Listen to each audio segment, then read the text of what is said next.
Pemirsa arangnya ni kewentenan minyak goreng ring Kabupaten Badung kantun memargi kantos mangkin. Mengata pedagang mekang santukan minyak goreng sayan arang dawak kali wuku ungkuran. Kepala Dinas Koperasi UMKM dan Perdagangan Kabupaten Badung, Imadi Widiana matutang arangnya ne kewentenan minyak goreng inucap.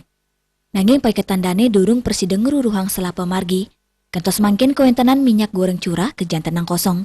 Saking agen minyak goreng curah, taler durung presiden ngelimbakang kewentenan minyak goreng, napi male minyak curah nenten rau saking distributor. Ya diastun minyak goreng curah kantun wenten nanging krama wantasida numbas saking penyalur agen saning ngawinang ring pasar tradisional kejantanang nenten presiden mangge minyak goreng curah. Pai ketandane sampun ngirim soal patra majeng mekata agen minyak goreng curah, mangde presiden mulihang minyak goreng. Anut ring kebijakan pemerintah pusat, wenten kali pengharga sane sampun ketetapan majeng minyak goreng curah inucap. Luire head antuk aliter 14 tali rupiah, miwa 15 nanggu 500 rupiah a kilogram. Selanturnya nih indik pengharga minyak goreng kemasan, pemerintah pusat nenten netapang harga hatnya nih. Nanging kepangge ring Badung, harganya nih 4 tali rupiah a liter.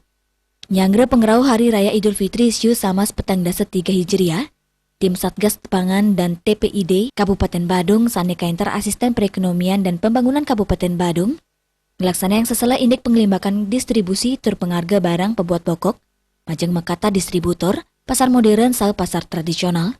Pembekasan kewentenan minyak goreng kepesti kayang kantun aman, nanging penghargaan yani membina-binayan ring mekata pasar ring Badung. Perwata Bali Pos Nguningayang.